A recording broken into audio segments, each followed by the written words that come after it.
Hello बच्चों, क्या हाल चाल।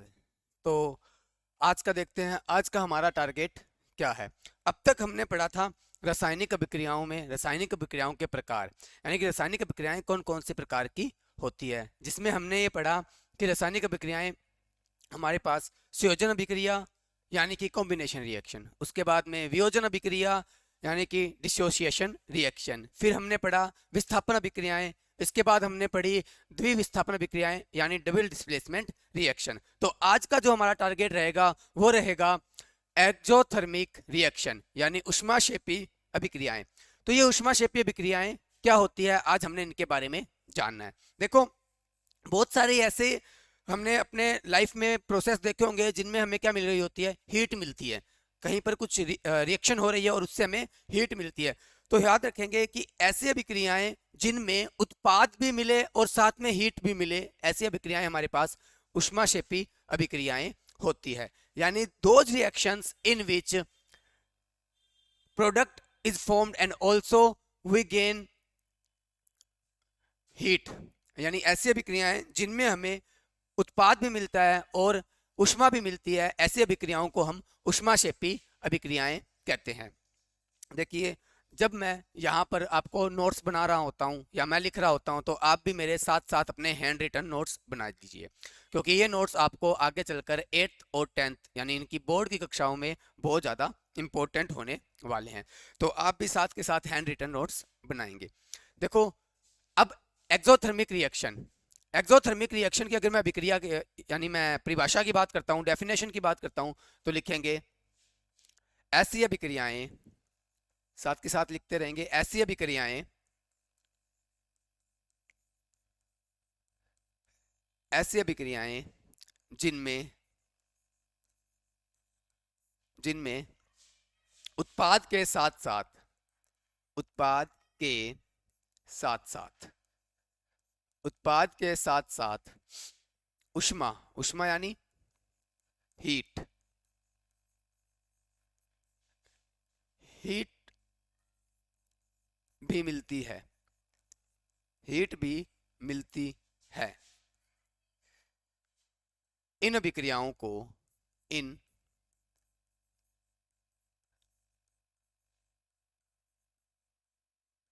अभिक्रियाओं को ऊष्माक्षेपी, इन अभिक्रियाओं को ऊष्माक्षेपी या एक्सोथर्मिक रिएक्शन या एक्सोथर्मिक रिएक्शन कहते हैं। याद रखेंगे भाई, ऐसी अभिक्रियाएं जिनमें आपको उत्पाद के साथ साथ में हीट मिलती है, इन अभिक्रियाओं को हम क्या कहते हैं, ऊष्माक्षेपी यानी एक्सोथर्मिक रिएक्शन कहते हैं। देखिए, उदाहरण की बात करते हैं इन अभिक्रियाओं के, तो उदाहरण के अंदर लिखिए उदाहरण। देखिए, अगर मैं उदाहरण की बात करूं तो उदाहरण में देखिए प्राकृतिक गैस का दहन, प्राकृतिक गैस, प्राकृतिक गैस का का दहन। देखिए, प्राकृतिक गैस की अगर बात करें तो प्राकृतिक गैस कौन सी, देखिए हमारे पास, देखिए ये है प्राकृतिक गैस मेथेन गैस। कौन सी है भी, इसको बोलते हैं मेथेन। क्या कहते हैं बच्चों, इसको बोलते हैं मेथेन। जो ये मेथेन गैस है, जब इसका दहन करवाते हैं, और हम जानते हैं जो दहन होता है यानी कोई भी पदार्थ या गैस जब जलती है तो वो उष्मा की उपस्थिति में या ऑक्सीजन की, सॉरी उष्मा नहीं, ऑक्सीजन की उपस्थिति में, ऑक्सीजन की उपस्थिति में जलती है। कौन सी उपस्थिति में जलती है भाई, ऑक्सीजन की उपस्थिति में जलती है। जब मैथेन गैस जलेगी किसकी प्रेजेंस में, ऑक्सीजन की प्रेजेंस में, मैथेन गैस ऑक्सीजन की प्रेजेंस में जलती है, तो हम जानते हैं कि हमें क्या मिलेगी, हमें हीट मिलती है। ये तो हमने बोला, क्योंकि ऊष्माक्षेपीय अभिक्रियाएं वो होती है जिसमें उत्पाद के साथ क्या बने, उत्पाद के साथ उष्मा बनती है या ऊर्जा बनती है। उष्मा ना लिखते हैं हम क्या कर देते हैं यहाँ पे, उष्मा ना लिखकर ऊर्जा लिखते हैं। क्या बनती है भाई, ऊर्जा बनती है। और साथ में क्या मिलेगा हमें, पानी, जल मिलेगा। क्योंकि अधिकतर केमिकल रिएक्शंस में क्या होता है, ज्यादातर मोस्टली केमिकल रिएक्शंस में यही होता है, रासायनिक अभिक्रियाओं में ये होता है कि हमें पानी या कोई गैस का मॉलिक्यूल केमिकल रिएक्शन के अंदर उत्पाद के रूप में मिलता है। इसके साथ साथ यहाँ पर क्या बनेगा हमारे पास केमिकल रिएक्शन के अंदर, कार्बन डाइऑक्साइड CO2, क्या बनेगा भाई, कार्बन डाइऑक्साइड। बिल्कुल कार्बन डाइऑक्साइड हमें और साथ में मिलेगा। देखिए इसके बाद अगर हम दूसरी केमिकल रिएक्शन की बात करें तो ये थी हमारी ऊष्माक्षेपीय अभिक्रिया। हम एक बार फिर देख लेते हैं ऊष्माक्षेपीय अभिक्रिया कौन सी होती हैं। ऐसी अभिक्रियाएं जिनमें उत्पाद के साथ साथ ऊष्मा यानी हीट भी मिलती है। उत्पाद यानी प्रोडक्ट, प्रोडक्ट के साथ साथ हमें क्या मिले, हीट भी मिलती है। इन अभिक्रियाओं को हम ऊष्माक्षेपी या एक्सोथर्मिक रिएक्शंस कहते हैं। उदाहरण पर हमने देखा प्राकृतिक गैस का दहन। प्राकृतिक गैस हमारे पास होती है मैथेन। कौन सी गैस होती है प्राकृतिक गैस? प्राकृतिक गैस होती है हमारे पास मैथेन।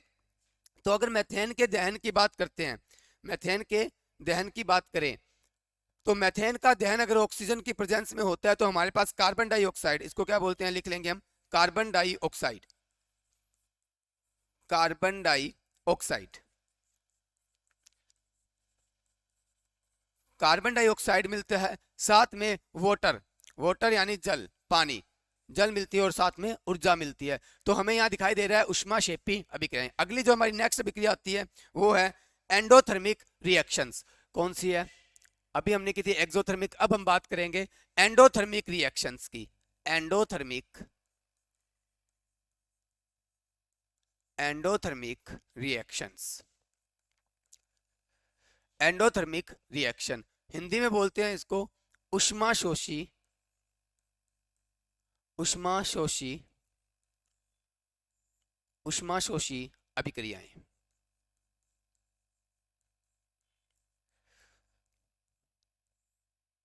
अभिक्रिया, ऊष्माशोषी अभिक्रिया। देखिए ऊष्माशोषी अभिक्रिया की बात करता हूं तो ये अभिक्रियाएं ठीक ऊष्माक्षेपीय अभिक्रियाओं की उल्टी होती है। यानी हमें इनमें क्या होता है, इनमें अभिक्रियाओं को ऊष्मा बाहर से देनी पड़ती है। अगर मुझे अभिकारकों को तोड़ना है, अगर मुझे अभिकारकों को तोड़ना है तो मुझे उनको ऊष्मा बाहर से देनी पड़ती है। हमने देखा था कि जो हमारे पास वियोजन अभिक्रियाएं थी, वियोजन अभिक्रिया यानी डिसोसिएशन रिएक्शन थी, तो ऐसी रिएक्शंस में हमें क्या करना पड़ता था, ऊष्मा, हीट या फिर हमें लाइट, तापमान, टेम्परेचर ये देना पड़ता था बाहर से। तो ऐसी अभिक्रियाओं को हम क्या कहते हैं, ऊष्मा शोषी अभिक्रियाएं कहते हैं। चलिए साथ में लिखिए, ऐसी अभिक्रियाएं, एक मिनट, यदि यदि अभिकारकों अभिकारकों चलो यदि मत लिखिए, यदि नहीं लिखते, सीधा लिखते हैं, अभिकारकों को, अभिकारकों को तोड़ने के लिए, अभिकारकों को तोड़ने के लिए यानी ब्रेक डाउन करने के लिए, तोड़ने के लिए, अभिकारकों को तोड़ने के लिए ऊष्मा की आवश्यकता होती है। देखो अभिकारकों को अगर ब्रेक डाउन करना है तो हमें क्या होगी, ऊष्मा की आवश्यकता होगी, आवश्यकता होती है, ऊष्मा की आवश्यकता होती है। तो ऐसी अभिक्रियाएं, ऐसी अभिक्रियाएं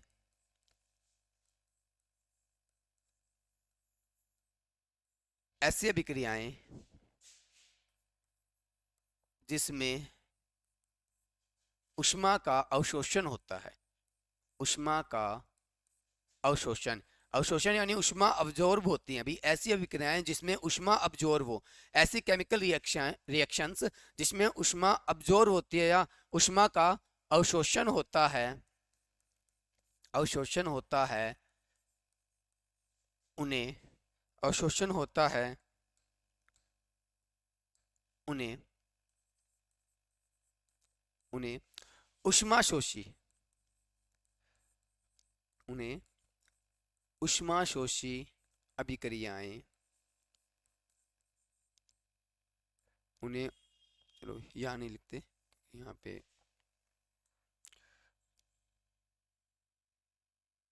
उन्हें उन्हें ऊष्माशोषी अभिक्रियाएं कहते हैं।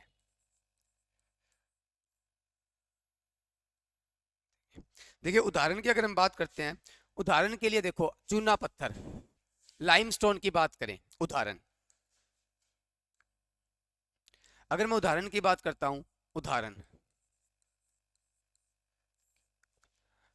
देखिए, उदाहरण के लिए अगर बात करें तो एक केमिकल रिएक्शन है हमारे पास CaCO3, चूना पत्थर, इसको क्या बोलते हैं? चूना पत्थर बोलते हैं इसको, लिख लेंगे चूना पत्थर या लाइमस्टोन, चूना पत्थर, इंग्लिश में भी लिख लेते हैं लाइमस्टोन, लाइमस्टोन। इसके और भी बहुत सारे फॉर्मूले हमारे पास होते हैं, जैसे और भी नाम है, जैसे चूना पत्थर, लाइमस्टोन। चौक का फॉर्मूला भी होता है, केमिकल फॉर्मूला चौक का हो गया। संगमरमर सुना होगा आपने, मार्बल, तो मार्बल का भी केमिकल फॉर्मूला अगर बात करता हूं तो कैल्शियम कार्बोनेट ही होता है, CaCO3 होता है, इसको कैल्शियम कार्बोनेट कहते हैं। अगर मैं इसको हीट करूं, क्या करूं? हीट दूं, कैल्शियम कार्बोनेट को अगर मैं हीट दूं, हीट या उष्मा देता हूं, लिख लेते हैं हिंदी में भी उष्मा, हीट देता हूं, तो ये कैल्शियम कार्बोनेट मेरे पास कैल्शियम ऑक्साइड, कैल्शियम ऑक्साइड और कार्बन डाइऑक्साइड में टूटता है। तो यहां पर आपको दिख रहा है ये है कैल्शियम ऑक्साइड, इसको बोलते हैं calcium oxide, calcium oxide, calcium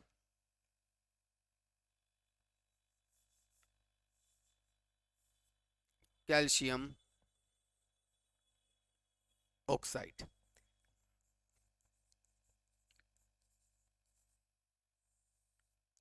इसको बोलते हैं कैल्शियम ऑक्साइड। तो यहां पर हमने देखा, जब हम चूना पत्थर यानी लाइमस्टोन कैल्शियम कार्बोनेट को हीट देते हैं तो वो कैल्शियम ऑक्साइड और कार्बन डाइऑक्साइड में टूटता है।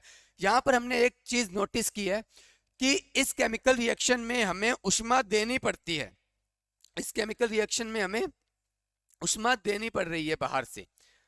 तो जब बाहर से उष्मा देनी पड़ रही है, इसका मतलब यहाँ पर उष्मा का अब्जॉर्प्शन हो रहा है, यहाँ पर उष्मा क्या हो रही है? अब्जॉर्ब हो रही है, अवशोषित हो रही है। इसलिए इस प्रकार के केमिकल रिएक्शंस जिनमें उष्मा का अवशोषण होता है या उष्मा अब्जॉर्ब होती है, उनको हम उष्माशोषी अभिक्रियाएं कहते हैं। ठीक है जी, ये बात भी हमें समझ आ गई। आगे चलते हैं, जो नेक्स्ट रिएक्शन है, अगली रिएक्शन है, उसको हम बोलते हैं ऑक्सीकरण। देखिए ऑक्सीकरण, ऑक्सीकरण या ऑक्सीकरण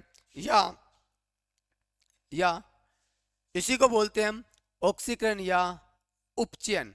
इसका एक और नाम भी है उपचयन। 10वीं की क्लास की जो किताब है, बुक है, उसमें अब उपचयन के नाम से इसको लिखा है। तो ऑक्सीकरण या उपचयन अभिक्रिया, ऑक्सीकरण या उपचयन अभिक्रिया, इंग्लिश में इसको क्या बोलते हैं? इंग्लिश में बोलते हैं ऑक्सीडेशन। देखिए नाम से ही पता चल रहा है, ऑक्सीडेशन, ऑक्सीडेशन रिएक्शन। देखिए ये ऑक्सीडेशन रिएक्शन कौन सी होती हैं? ऐसी अभिक्रियाएं याद रखेंगे। देखिए ऑक्सीडेशन रिएक्शन का मतलब होता है वो अभिक्रियाएं जिनमें ऑक्सीजन जुड़ती है आकर, यानी ऑक्सीजन की वृद्धि होती है, ऑक्सीजन बढ़ती है, या मैं कह सकता हूं ऑक्सीजन का इंक्रीमेंट होता है। तो ऐसी केमिकल रिएक्शंस जिनमें ऑक्सीजन का इंक्रीमेंट हो रहा है, ऑक्सीजन में वृद्धि हो रही है, वो सारी अभिक्रियाएं हमारे पास ऑक्सीडेशन रिएक्शन या ऑक्सीकरण अभिक्रियाएं होती हैं, या उपचयन अभिक्रियाएं भी हम उन्हीं को बोलते हैं। लिख लेंगे इसकी परिभाषा, ऐसी अभिक्रियाएं, ऐसी ऐसी अभिक्रियाएं, ऐसी अभिक्रियाएं जिनमें जिनमें ऑक्सीजन का, ऐसी अभिक्रियाएं जिनमें ऑक्सीजन का संयोग होता है, संयोग यानी ऑक्सीजन कंबाइंड होती है, ऑक्सीजन का कॉम्बिनेशन होता है, ऑक्सीजन जुड़ती है, ऑक्सीजन का संयोग होता है, या हम ये भी कह सकते हैं या ऑक्सीजन की वृद्धि होती है, ऑक्सीजन की वृद्धि यानी ऑक्सीजन का इंक्रीमेंट होता है, ऑक्सीजन की वृद्धि होती है।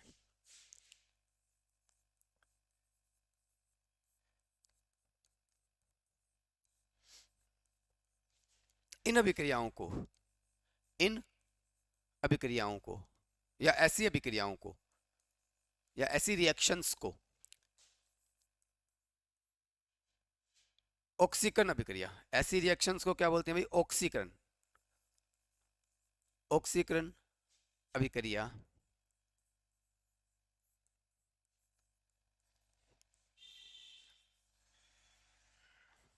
कहते हैं। ऐसी अभिक्रियाओं को ऑक्सीकरण अभिक्रिया कहते हैं। उदाहरण देखो, अगर मैं उदाहरण की बात करता हूँ इसके भाई, ऐसी रिएक्शंस का कोई एक उदाहरण की अगर मैं बात करता हूँ तो देखिए, उदाहरण की बात करते हैं। चलो उदाहरण उदाहरण लेते हैं। उदाहरण देखिए, आपके पास, मेरे पास ये कॉपर है। ये क्या है? कॉपर है। अगर इस कॉपर की रिएक्शन मैं ऑक्सीजन के साथ करवा दूं, ये कौन है भाई? कॉपर। कॉपर। और अगर इस कॉपर की रिएक्शन मैं ऑक्सीजन के साथ करवा दूं, थोड़ा ताप दे देते हैं इसको, ताप, तो हम देखेंगे हमारे पास कॉपर ऑक्साइड बनता है, CuO। इसको बोलते हैं कॉपर ऑक्साइड। कॉपर ऑक्साइड क्या बोलते हैं इसको? कॉपर ऑक्साइड बोलते हैं।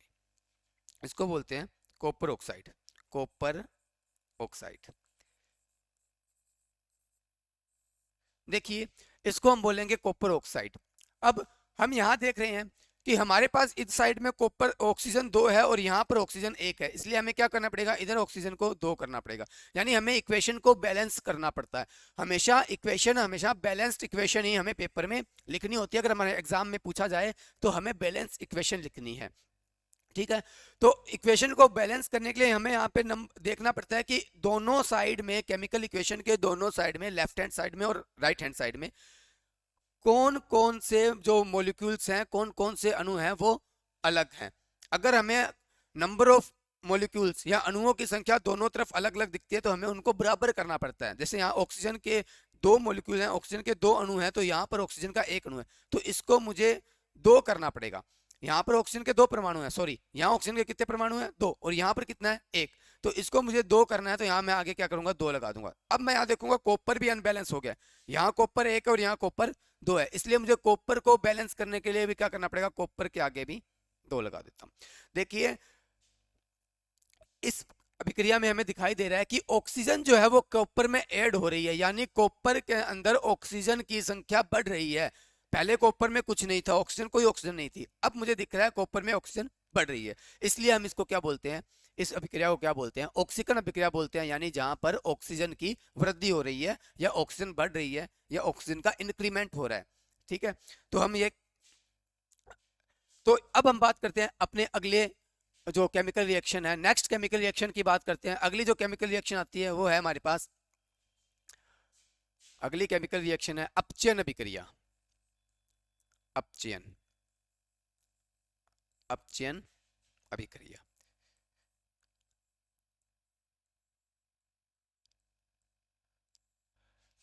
रिडक्शन रिएक्शन, इंग्लिश में क्या बोलते हैं इसको? Reduction reaction. देखो, रिडक्शन रिएक्शन की अगर मैं बात करता हूं तो रिडक्शन रिएक्शन में क्या होता है? इन अभिक्रियाओं में ऑक्सीजन निकलती है, ऑक्सीजन का निकलना, यानी अगर ऑक्सीजन रिमूव हो रही है तो ऐसी अभिक्रियाएं जिनमें ऑक्सीजन रिमूवल होता है, ऑक्सीजन का रिमूवल होता है, या ऑक्सीजन रिमूव होती है, या ऑक्सीजन निकल रही होती है, तो उनको हम बोलते हैं रिडक्शन रिएक्शंस या अपचयन अभिक्रिया। या इसके अलावा हम एक और परिभाषा इसकी बता सकते हैं, डेफिनेशन इसकी बता सकते हैं कि ऐसी अभिक्रियाएं जिनमें हाइड्रोजन जुड़ती है, हाइड्रोजन जुड़ती है वो भी अपचयन अभिक्रिया है, और ऑक्सीजन निकलती है वो भी अपचयन यानी रिडक्शन रिएक्शन ही है। तो लिख लेंगे हम, ऐसी अभिक्रियाएं, ऐसी अभिक्रियाएं, ऐसी अभिक्रियाएं,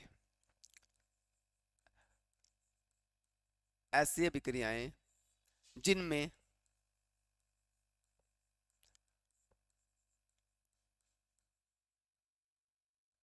ऑक्सीजन, ऐसी अभिक्रियाएं जिनमें ऑक्सीजन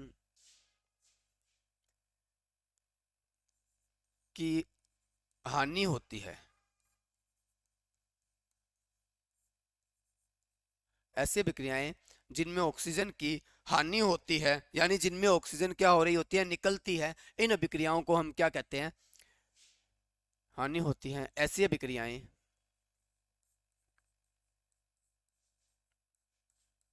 ऐसी अभिक्रियाएं, साथ के साथ नोट्स बनाते रहेंगे, अपने हैंड रिटन नोट्स बनाते रहिए। ऐसी अभिक्रियाएं अपचन अभिक्रियाएं कहलाती हैं, अपचन अभिक्रियाएं कहलाती है। ऐसी अभिक्रियाएं अपचन अभिक्रियाएं कहलाती है, कहलाती है, अपचन अभिक्रियाएं कहलाती है। अगर मैं इनके उदाहरण की बात करता हूं तो इसमें दो उदाहरण हम देख लेंगे। अगर मैं इसमें उदाहरण की बात करूं तो देखिए, सबसे पहला उदाहरण जो हम लिख रहे हैं, उदाहरण जो सबसे पहला उदाहरण रहेगा वो है ऑक्सीजन, ऑक्सीजन का निकलना, ऑक्सीजन का निकलना। भाई ऑक्सीजन का निकलना भी मेरे पास क्या होता है, अपचन अभिक्रिया होती है। तो मैं पहले उदाहरण की बात कर लेता हूँ कि ऑक्सीजन निकल रही है, मैं उस उदाहरण की बात करता हूँ। जैसे देखिए copper oxide, CuO, copper oxide. अगर इस कॉपर ऑक्साइड की, कॉपर ऑक्साइड को मैं हाइड्रोजन के साथ में, अगर मैं इस कॉपर ऑक्साइड को हाइड्रोजन के साथ में रिएक्ट करवा दूं, हाइड्रोजन के साथ में रिएक्ट करा दूं, तो मैं यहाँ देखूंगा कि जो कॉपर है वो अलग हो जाएगा और ऑक्सीजन हाइड्रोजन के साथ चली जाएगी। ऑक्सीजन कहाँ चली जाएगी भी, हाइड्रोजन के साथ। देखिएगा ऑक्सीजन हाइड्रोजन के साथ चली जाती है। तो यहाँ पर आपको दिखाई दे रहा है कि कॉपर ऑक्साइड में, कॉपर ऑक्साइड को हाइड्रोजन से रिएक्ट करवाने पर कॉपर अलग हो गया और ऑक्सीजन जो है वो हाइड्रोजन के साथ चली गई। तो हमें यहाँ पे एक बात दिख रही है कि कॉपर में ऑक्सीजन की हानि हो रही है। यहाँ देखिए आप इस जगह पे कॉपर में क्या हो रहा है, कॉपर में ऑक्सीजन की हानि हो रही है, कॉपर में ऑक्सीजन की हानि हो रही है। तो इन, इसका मतलब कॉपर का यहाँ क्या हो रहा है, अपचयन। कॉपर का क्या हो रहा है, अपचयन। इस अभिक्रिया को हम थोड़ी देर बाद में भी पढ़ेंगे, भी एक बार फिर से इस अभिक्रिया को हम देखेंगे, लेकिन अभी हम इसमें पढ़ रहे हैं कि यहाँ पर कॉपर का, कॉपर से ऑक्सीजन निकल रही है, इसका मतलब कॉपर से ऑक्सीजन की हानि होती है। और हमारी परिभाषा कहती है ऐसी अभिक्रियाएं जिनमें ऑक्सीजन की क्या हो रही हो, जिनमें ऑक्सीजन की क्या हो रही है, हानि होती है, इन अभिक्रियाओं को हम अपचयन अभिक्रिया कहते हैं। ठीक है जी। एक और इसी से अभी हमने बताया कि वो अभिक्रियाएं जिनमें क्या हो रहा हो, हाइड्रोजन जुड़ती है, ऐसी अभिक्रियाएं जिनमें हाइड्रोजन जुड़ती हैं वो भी क्या होती है, हमारे पास अपचयन अभिक्रियाएं ही होती हैं। तो देखिए एक और इसका उदाहरण लिख लेते हैं हम, हाइड्रोजन का जुड़ना, हाइड्रोजन का जुड़ना। अगर हाइड्रोजन जुड़ती है, हाइड्रोजन ऐड हो रही है, हाइड्रोजन अगर किसी केमिकल रिएक्शन में ऐड हो रही है तो वो भी हमारे पास क्या होगा, वो भी हमारे पास क्या होती है, अपचयन अभिक्रिया या रिडक्शन रिएक्शन का ही हमारे पास क्या है, एक टाइप है। चलिए देखते हैं इसका उदाहरण देख लेते हैं हम हाइड्रोजन के जुड़ने का। भाई हाइड्रोजन कहाँ पर ऐड हो रही है, कैसे ऐड हो रही है। तो हाइड्रोजन के जुड़ने का अगर मैं उदाहरण देखूं तो देखिए मेरे पास ये, हमारे पास आपने 4th चैप्टर में अच्छे से पढ़ा होगा, CH2 double bond CH2, CH2 double bond CH2। इसको आपने 4th चैप्टर में पढ़ा होगा, इसका नाम IPSC नाम आपने वहां पे इसके पढ़े होंगे। तो इसको बोलते हैं हम एथीन। क्या बोलते हैं अभी, एथीन। देखिए इसको हम क्या बोलेंगे, एथीन। ये हमारे पास क्या है, एथीन। जब एथीन को मैं, एथीन में मैं हाइड्रोजन को रिएक्ट करवाता हूँ, एथीन में मैं हाइड्रोजन को मिलाता हूँ, एथीन की रिएक्शन में हाइड्रोजन के साथ करवाता हूँ, तो यहां पर मेरे पास, यहां पर ताप देने पर यह क्या होगा, ये केमिकल बॉन्ड, ये बॉन्ड टूटेगा। ताप देने पर मेरे पास ये बॉन्ड टूट जाएगा। देखिएगा ताप देने पर मेरे पास क्या होगा, ये बॉन्ड टूटेगा। अभी देखिए यहां पर ये बॉन्ड बीच में से टूटेगा और फिर क्या बनेगा मेरे पास, CH single bond CH।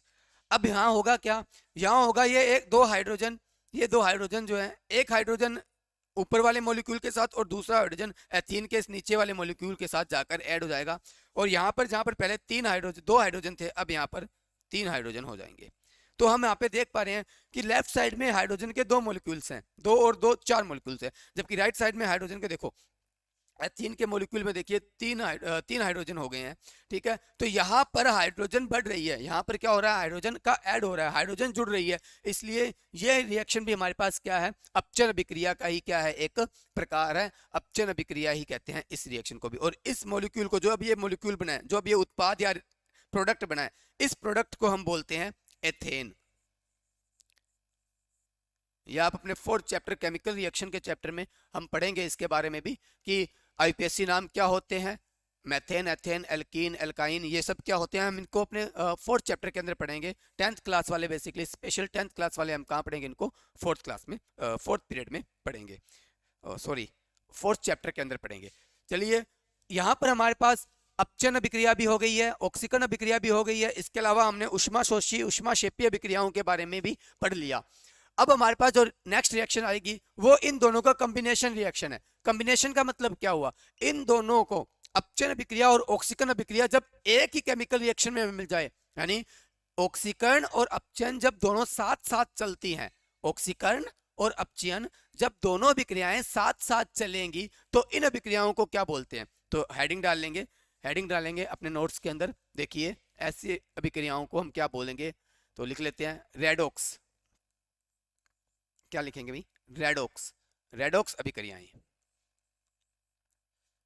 Heading डालेंगे रेडॉक्स अभिक्रियाएं, अपने सुंदर से नोट्स बनाएंगे ताकि हमें आगे बोर्ड की परीक्षा में दिक्कत ना आए, बोर्ड की परीक्षा में कोई प्रॉब्लम ना आए। अपने अच्छे से नोट्स बनाइए। रेडॉक्स रिएक्शन, रेडॉक्स रिएक्शन, ध्यान रखिएगा, रेडॉक्स रिएक्शन। बढ़िया से अच्छे से नोट्स जो आपके पेपर में आने वाले समय में, पेपरों में आपके 8th क्लास वाले हैं तो उनके 10th में भी वो इसी चैप्टर के नोट्स आपके 10th में भी काम आ जाएंगे। देखिए रेडॉक्स रिएक्शन, तो अभी मैंने आपको इसमें बताया कि वो अभिक्रियाएं जिनमें ऑक्सीकरण और अपचयन, यानी जिनमें रिडक्शन और ऑक्सीडेशन दोनों रिएक्शन साथ साथ चलती हैं, एक साथ में चलती हैं, तो उनको हम बोलते हैं रेडॉक्स रिएक्शन। हम या इसको दूसरी भाषा में या दूसरे शब्दों में ये भी बोल सकते हैं, इन अदर वर्ड्स क्या बोल सकते हैं कि इसमें अगर एक पदार्थ या एक कंपाउंड मेरे पास क्या हो रहा है, या एक सब्सटेंस मेरे पास क्या हो रहा है, ऑक्सीडाइज हो रहा है, तो दूसरा सब्सटेंस मेरे पास रिड्यूस्ड होगा। या अगर एक का ऑक्सीकरण हो रहा है तो दूसरे का अपचयन होगा। देखिए लिख लेंगे, ऐसी अभिक्रियाएं, ऐसी अभिक्रियाएं जिनमें जिनमें ऑक्सीकरण, तो ऑक्सीकरण आपको पता ही है, जिनमें ऑक्सीकरण, ऑक्सीकरण यानी ऑक्सीडेशन रिएक्शन, ऑक्सीकरण व अपचयन, अपचयन यानी रिडक्शन, ऑक्सीकरण व अपचयन, अपचयन यानी रिडक्शन। तो ऑक्सीकरण व अपचयन साथ साथ चलती हैं, साथ साथ होती हैं, होती है, या हम कह सकते हैं अर्थात एक सब्सटेंस, एक पदार्थ, अर्थात अर्थात एक पदार्थ, एक पदार्थ ऑक्सीकृत होता है, एक पदार्थ ऑक्सीकृत होता है, यानी एक पदार्थ का क्या होता है, एक पदार्थ ऑक्सीकृत होता है, या हम इसको लिख लेते हैं एक पदार्थ उपचयित होता है, उपचयित लिख लो भी, एक पदार्थ उपचयित होता है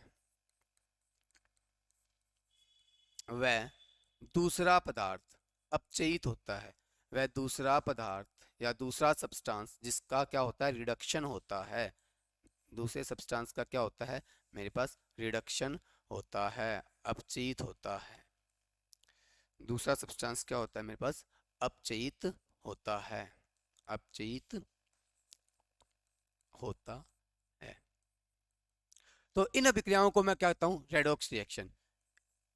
क्या कहता हूँ भाई, इन अभिक्रियाओं को मैं बोलता हूँ रेडॉक्स रिएक्शन। तो ऐसी अभिक्रियाएं, ऐसी अभिक्रियाएं,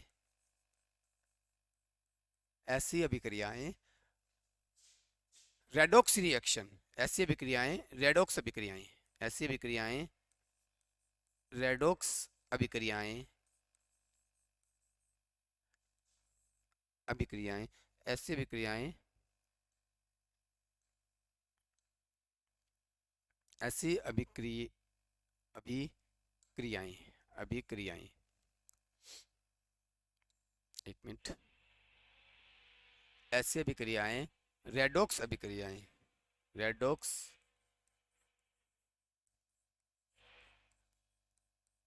अभिक्रियाएं कहलाती है। तो ऐसी अभिक्रियाएं क्या कहलाती है भाई, रेडॉक्स अभिक्रियाएं कहलाती हैं। या इनको हम ये भी लिख सकते हैं, ब्रैकेट में लिख देता हूं, याद रखना, उपचयन अपचयन अभिक्रियाएं भी इन्हीं को बोलते हैं। उपचयन अपचयन, उपचयन अपचयन अभिक्रियाएं, ये भी इन्हीं को बोलते हैं। उपचयन अपचयन अभिक्रियाएं भी हम इन्हीं को बोलते हैं, ध्यान रखिएगा। ये इसी का नाम है। उपचयन अपचयन अभिक्रियाएं भी क्या है, हमारे पास रेडॉक्स रिएक्शन का ही नाम है। उदाहरण देख लेते हैं फटाफट से। उदाहरण, उदाहरण क्या है जी, देखो अगर मैंने आपको थोड़ी देर पहले एक अभिक्रिया करवाई थी, जरा पीछे जाके देखें। अभी मैंने आपको अभिक्रिया कराई थी, ये देखो इस वाली रिएक्शन को, इसी रिएक्शन का मैं दोबारा से यूज कर रहा हूँ। इसी रिएक्शन का हम दोबारा यूज करेंगे, कॉपर ऑक्साइड प्लस हाइड्रोजन की रिएक्शन का देखते हैं। देखो इस रिएक्शन का अगर मैं दोबारा यूज करूं, देखिए कॉपर ऑक्साइड प्लस हाइड्रोजन क्या बनेगा, मेरे पास बनेगा कॉपर प्लस में H2O। जब हम इसी रिएक्शन का दोबारा यूज करते हैं, हमारे पास यहाँ पे देखिए, ये हमारे पास कॉपर, देखिए कॉपर जो है ये रहा, और ये हाइड्रोजन। देखिए आपको दिख रहा है कि जो हमारे पास कॉपर है, आपको दिखाई दे रहा होगा, कॉपर के अंदर ऑक्सीजन घट रही है, कॉपर में ऑक्सीजन घट रही है, यानी कॉपर से क्या हो रहा है, ऑक्सीजन निकल रही है। और हमने बताया था कि जब ऑक्सीजन निकलती है, जिसमें ऑक्सीजन की हानि होती है, ऑक्सीजन निकलती है, तो वहां पर हमारे पास अपचयन होता है। वहां पर हमारे पास कौन सी रिएक्शन होती है, अपचयन। तो यहाँ पर ऑक्सीजन का क्या हो रहा है भाई, अपचयन हो रहा है। ऑक्सीजन का क्या हो रहा है, सॉरी कॉपर का क्या हो रहा है, अपचयन हो रहा है। या मैं कह सकता हूं कि कॉपर का क्या हो रहा है, रिडक्शन हो रहा है। क्या हो रहा है भाई, रिडक्शन, ध्यान रखेंगे, क्योंकि ऑक्सीजन निकल रही है, ऑक्सीजन रिमूव हो रही है, और जहां ऑक्सीजन रिमूव होती है वहां पर क्या होता है, रिडक्शन। और दूसरे में अगर मैं यहाँ देखूं, इसी केमिकल रिएक्शन में अगर मैं देखता हूं कि हाइड्रोजन में ऑक्सीजन बढ़ रही है, ऑक्सीजन ऐड हो रही है, इसका मतलब हाइड्रोजन का क्या हो रहा है, उपचयन हो रहा है। उपचयन, उपचयन, या मैं कह सकता हूं ऑक्सीकरण या ऑक्सीकरण, ऑक्सीकरण, उपचयन या ऑक्सीकरण, उपचयन या ऑक्सीकरण।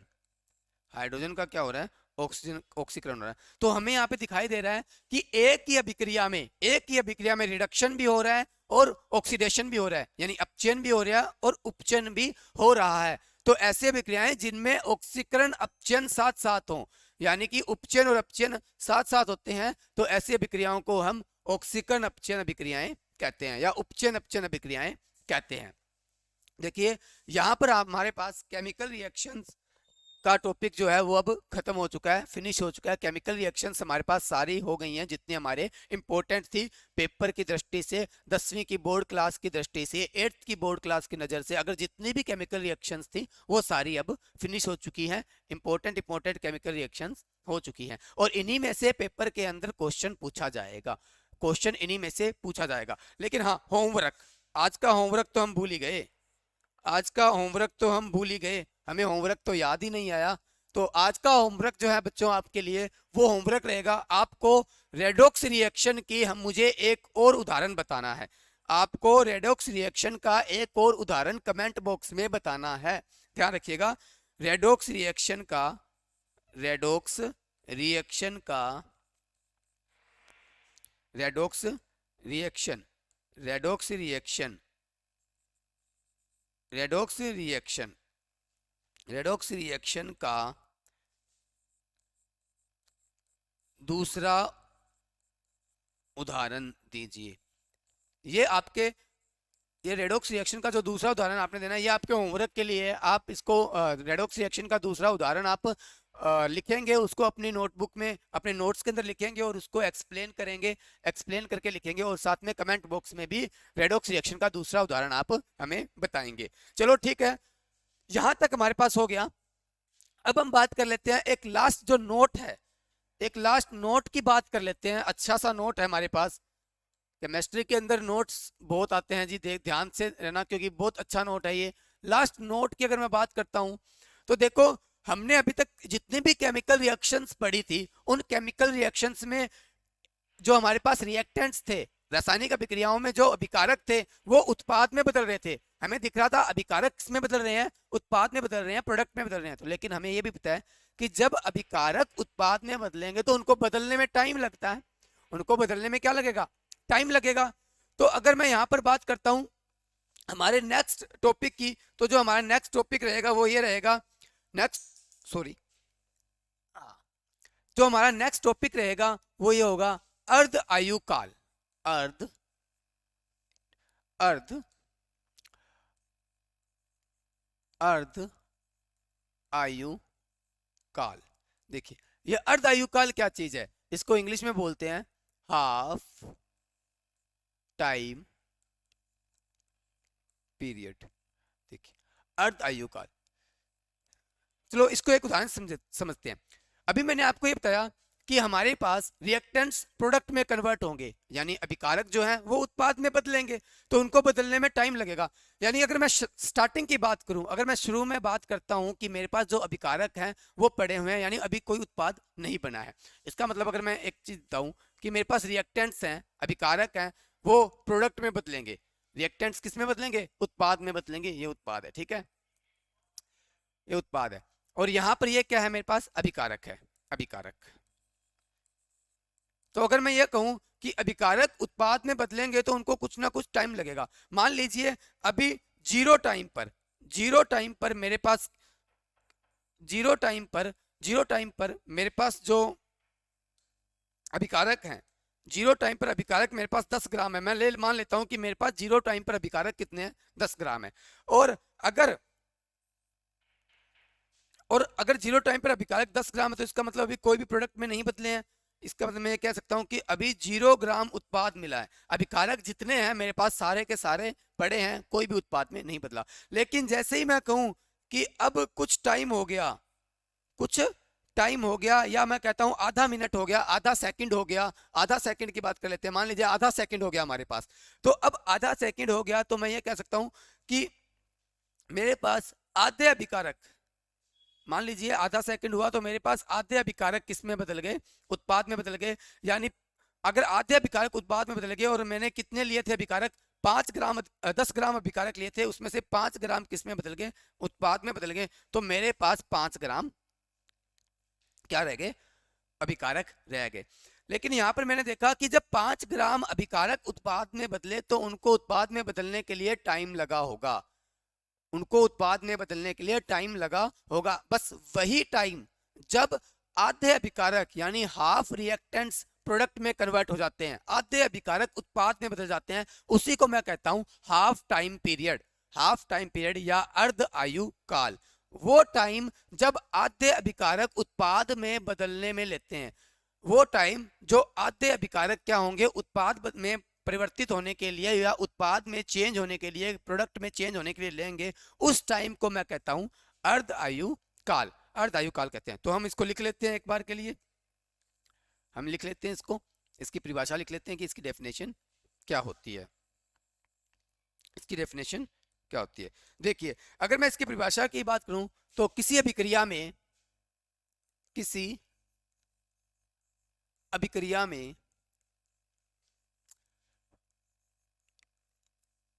अच्छे से नोट्स बनाते रहेंगे, किसी अभिक्रिया में, किसी अभिक्रिया में अभिकारकों की, अभिकारकों की आधी मात्रा को, अभिकारकों की आधी मात्रा, आधी मात्रा यानी हाफ क्वांटिटी, याद रखेंगे, अभिकारकों की आधी मात्रा यानी हाफ क्वांटिटी,